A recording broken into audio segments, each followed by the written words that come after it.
Bom dia, boa tarde, boa noite maravilhosa. Não sei a que momento você vai assistir esse vídeo, mas eu estou passando aqui para trazer mais um momento de reflexão para você, mais um momento de autoconhecimento. Não vou acelerar o vídeo novamente, porque eu acredito que vão ficar aqui as pessoas que sentem que esse tipo de mensagem faz sentido e acrescenta na sua vida. Você sabia que mais de 86% dos brasileiros sofrem com algum tipo de transtorno mental? Gente, eu fiquei chocada com esses dados. E são os dados da OMS, a Organização Mundial de Saúde do Brasil. Eu, assim, há muito tempo já eu venho estudando sobre a saúde mental, sobre a nossa mente, sobre o ser humano, porque um dia eu estive nesse lugar. Não tem aquele ditado de quando você desconhece algo, ele te aprisiona? Então, quando nós desconhecemos algo, nós somos prisioneiros desse, digamos que desse vício emocional. A Bíblia mesmo diz que por falta de conhecimento o povo perece. E como é importante o autoconhecimento nas nossas vidas, principalmente na vida das mulheres. Gente, eu não sei se vocês foram criados na igreja. Eu nasci num lar cristão, fui criada na igreja e já naquele tempo eu ouvia falar, era um tabu esse assunto, né, sobre a saúde mental. A pessoa que tivesse deprimida na igreja, tivesse com algum problema ou tivesse caído em pecado, essa pessoa estava endemoniada, estava possessa. E até hoje, pleno século XXI, muitas igrejas negligenciam essa parte. A saúde mental é tão importante quanto a saúde do nosso corpo. Nós somos os seres tricotômicos, nós somos formados de alma, corpo e espírito. Nós vamos na igreja adorar a Deus, nós vamos buscar energia positiva, nós vamos buscar quando estamos tristes, uma palavra de poder que nos impulsione a sair de um estado de sofrimento ou tristeza. Sim, mas nem sempre é garantido que você vai sair de lá melhor do que você entrou. Muitas vezes acontece de você sair pior do que você entrou. Por quê? Porque nós somos seres humanos e a igreja é uma instituição. Ponto final. Dependendo das pessoas que tiverem ali para passar a mensagem para você, você vai sair bem alimentado. Se for uma pessoa totalmente despreparada ou totalmente religiosa, rasa na palavra, você não vai ter esse resultado positivamente. Deus deixou a medicina. Assim como ele deixou o médico do coração, um médico ginecologista, ortopedista, um neurologista, o clínico geral, ele deixou o psicólogo, psiquiatra, o terapeuta, que cuidam da saúde mental. Gente, a saúde mental é imprescindível. A Bíblia já fala assim, ó, lá em Oséias, se eu não me engano, capítulo 4, não lembro o versículo, guarda o teu coração, porque dele procede as saídas da vida. Muitas vezes nós alimentamos o espírito com louvor, adoração, ponto. Não cuidamos do nosso corpo físico e nem da nossa alma. Não que nós somos seres separadamente triplos. Assim como a Trindade de Deus, nós somos corpo, alma e espírito, porém unificados. Somos um só. Mas essa engrenagem precisa funcionar harmonicamente para que nós tenhamos uma vida saudável. A Bíblia ainda diz: amai a Deus sobre todas as coisas e o seu próximo como a ti mesmo. Como você pode amar a Deus que você não vê e não ama o seu próximo que você vê? Ou melhor dizendo, como você vai amar o seu próximo se você não ama a si mesmo, se você não se cuida, se você não cuida das suas emoções, se você não protege o seu coração, a sua mente? Se a sua mente não vai bem, se as suas emoções não vão bem, nada vai bem. Nada vai bem. Então é preciso você parar e olhar para dentro de você e não negligenciar essa área. Não negligencie essa área. Eu não sei a situação que você está enfrentando, o momento que você está enfrentando, mas uma coisa eu posso te dizer: os conflitos de hoje não são de hoje. Os conflitos de hoje apenas trazem gatilhos, acionam gatilhos de coisas, de traumas, de rupturas que você viveu lá na tua infância. O nosso cérebro, ele é uma máquina poderosa. Ele guarda tudo. Por isso que eu amo a psicanálise, ela explica tudo, e psicanálise é ciência é Bíblia, e tudo que a psicanálise reconhece está ali na Bíblia. Freud reconheceu isso antes de partir, ele reconheceu isso. E é muito importante que nós compreendamos, que nós tenhamos consciência disso, que muito do que nós vivemos desde a barriga da mamãe, dos 0 aos 7 anos na nossa formação do caráter, muitos momentos, conflitos, abusos, xingamentos, palavras de maldição que nós ouvimos, não necessariamente nós lembramos, mas está guardado no nosso subconsciente. E o nosso cérebro, ele não entende o que é passado e presente. Quando você quando é acionado um gatilho através de um conflito que você está vivendo aí, ele aciona um gatilho, o cérebro entende que você está, que aquela ruptura, aquele trauma que você viveu na infância, está sendo vivido agora, nesse presente momento. Por quê? Porque acionou um gatilho de um sentimento que já existia dentro de você. Então, olha a importância de nós tomarmos consciência e cuidar da nossa saúde mental. É por isso que muitos dizem, a igreja é um hospital, tem muitas pessoas doentes. Gente, é para estar doente, é para vir doente. A Bíblia, Jesus disse: venha como estás, mas não permaneça assim. Tudo é um conjunto, é integrativo. Uma coisa se une à outra. E nós temos aqui como pauta de hoje a baixa autoestima e as suas consequências. E depois vou falar um pouquinho sobre a autoestima. Mas olha aqui, preste atenção. A baixa autoestima é um complexo de emoções que geram sentimentos que funcionam entre si e em numerosas relações de interdependência.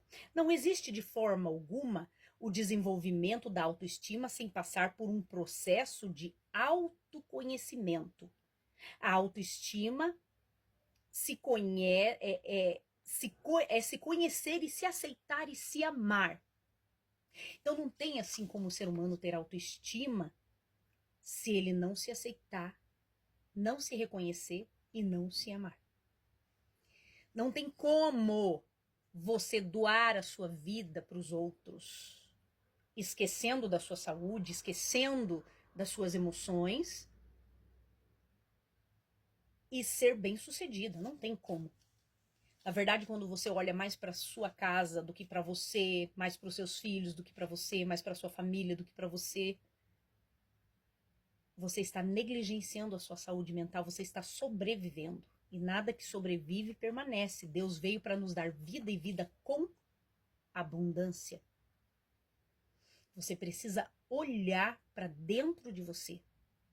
Você precisa se cuidar, porque quando você não se ama, você é incapaz de amar qualquer pessoa. Quando você se ama e se cuida, cuida das suas emoções, cuida do seu corpo, cuida da sua alma, cuida do seu espírito, você experimenta a plenitude em Deus. Quando você se negligencia, você vai se matando aos poucos. Eu sempre conto o testemunho de um pastor. Ele morreu na UTI. E ele chegou no céu. E aí ele perguntou para Deus: Deus, mas o Senhor tinha um propósito na minha vida. Por que o Senhor me recolheu? O que eu tô fazendo aqui? E Deus disse para ele assim: o quê? Eu te recolhi? Não. Não te recolhi, não. Você negligenciou a sua saúde e veio parar aqui antes do tempo. Mas não foi eu que te chamei. Você negligenciou sua saúde. E ele falou: sério, meu Deus? Deus falou para ele: eu vou te dar mais uma oportunidade para você descer na terra, contar esse testemunho e vou te dar uma segunda chance de vida e você vai cuidar da sua saúde e a partir de hoje você vai testemunhar. E o pastor voltou, isso é um caso real, verídico, o pastor voltou à vida, conta esse testemunho, perdeu mais de 40 quilos, ele era obeso, perdeu mais de 40 quilos, olhou para sua saúde e começou a cuidar e reverteu a situação. E hoje é um exemplo de superação. Então você precisa olhar para dentro de você. Você precisa. Não é egoísmo cuidar de você. Não é egoísmo você ir para uma academia. Porque se você quiser andar sozinho aos 90 anos, você precisa ir para academia. Olha só. Muitas vezes esse padrão da baixa autoestima acontece em nós por falta de sentimento de pertencimento, gente. Gente, esse assunto é muito amplo. Eu até preparei uma folha aqui para falar para vocês, mas não dá tempo. Eu vou dar uma explanada, vou até largar um pouquinho aqui o papel. Eu vou dar uma explanada, uma explicada para você, para ver se eu consigo te passar essa mensagem, se faz sentido para você digerir isso com muito amor. Quando nós somos crianças, nós somos moldados por ambientes que nós crescemos. Segundo a neurociência, a psicanálise, nós somos moldados por cada ambiente desse. E é bíblico, a Bíblia diz que as más conversações corrompem o bom costume. E a ciência, através da epigenética, comprova isso também. O nosso caráter ali é formado entre 0 e 7 anos, né, pelos nossos cuidadores, pais ou quem nos cuida, e pelos ambientes que nós vivemos, seja na igreja, seja há um curso que você fez quando era criança. As crianças hoje em dia têm muito esse acesso a balé, aula de piano, aula de inglês, aula de francês. Você vai sendo moldado por esses ambientes. E quando nós crescemos, nós não lembramos de tudo que aconteceu na nossa infância, porém o nosso cérebro lembra muito bem. Gente, um barulho agora, a máquina limpando a rua, mas eu vou continuar. E eu tô sem microfone, mas você vai me entender, você vai entender a mensagem. Nós somos criados por esses ambientes e muitas vezes pela maneira que nós somos tratados ou pela maneira que nos chamam apelidos, colocam apelidos, pais sem conhecimento, sem sabedoria, como um dia eu já fui, amaldiçoa seus filhos sem essa intenção, ou então educam os seus filhos com falta de sabedoria. Isso traz grandes prejuízos para a vida de uma criança, muito mais na sua vida adulta, interferindo aí prejudicando os relacionamentos. Uma criança com baixa autoestima, ela ouviu muitas coisas negativas e às vezes ela nem lembra, mas o cérebro dela lembra. Então, quando ela entra num relacionamento, ela aceita as migalhas, ela aceita os abusos, ela aceita ser criticada, ela vive como uma prisioneira, literalmente. Eu já estive nesse lugar também. Foi através do autoconhecimento e pela misericórdia, né, de Deus, ele me alcançou com essa graça, né, de conseguir olhar para dentro de mim, porque muitas vezes a gente quer mudar, a gente quer sair. A gente quer sair daquele lugar, mas você não tem força e você não consegue. A Bíblia diz que quando nós estamos no pecado, a nossa mente é cauterizada. Veja bem, nós temos grandes exemplos na Bíblia sobre isso. Grandes exemplos, gente. Psicanálise é só uma tradução do que a Bíblia já conta há mais de 2000 anos atrás. Então a criança vai crescendo com esses apelidos, com esses nomes. Você já ouviu também aquela famosa frase: engole o choro, cala a boca, menina, menina burra. Você não consegue, você é incapaz. Tudo isso criam situações altamente prejudiciais na vida de um ser humano. Quando nós aceitamos um relacionamento abusivo, narcisista, agressor, abusador,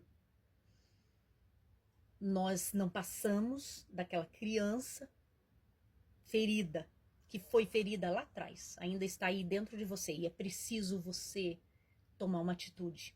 Eu te convido você a parar um pouco e olhar para dentro de você, fazer essa pausa, respirar. Respirar fundo. A respiração é uma arma poderosa para oxigenar o teu cérebro e você pensar com mais racionalidade.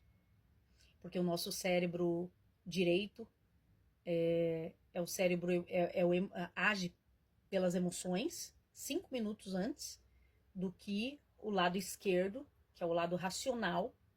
Então nós não devemos tomar nenhuma atitude com as emoções afloradas ou muito triste.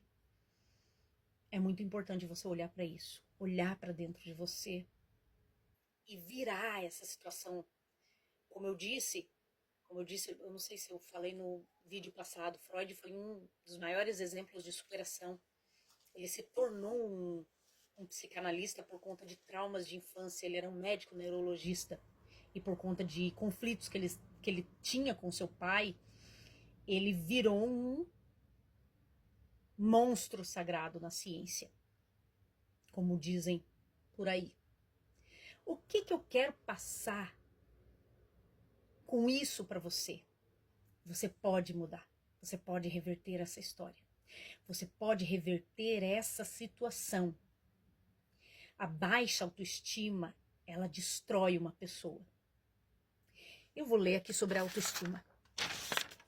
Como eu falei um pouco sobre a baixa autoestima e as suas consequências e da onde ela vem, gente, isso é possível reverter com processo terapêutico, através de ressignificação, técnica de respiração, da escutatória. Eu vou te acolher. Procure um profissional da sua confiança. Se você sentir no coração, pode me procurar. Eu atendo online, me chama no WhatsApp e eu te explico mais sobre isso. Mas você precisa organizar as suas emoções, porque quando nós somos prisioneiros dela, é muito triste. E esses sentimentos de tristeza, de baixa autoestima, eu não sou nada, eu não posso, eu não consigo, ele vira fisiológico e passa para o teu corpo e vira doenças patológicas, como fibromialgia, asma. São empilhamentos de emoções tóxicas ao longo da vida. Não deixe que a sua identidade seja adulterada, ou se já está adulterada. Reverta essa situação, tome consciência que você precisa mudar, que você precisa adquirir o autoconhecimento. Deus tem um chamado. Acolha a sua história, não negue a sua história. Eu falava, eu não posso ter um chamado, a minha história é muito feia, ninguém tem história feia. Davi traiu, assassinou, fez muitas coisas que não agradavam a Deus e morreu como um homem segundo o coração de Deus. Jesus disse, venha como você está, mas não permaneça como está. Se você ficar 30, 40 anos dentro de uma igreja e não for transformado, não faz sentido. Olha aqui. Os cientistas da Universidade de Berna, na Suíça, estavam interessados em investigar a trajetória da autoestima ao longo da vida. E descobriram que o auge dela acontece quando chegamos aos 60 anos. Misericórdia, gente. Não que antes você não possa ter autoestima. A gente precisa, né? A gente tem, pode, é possível.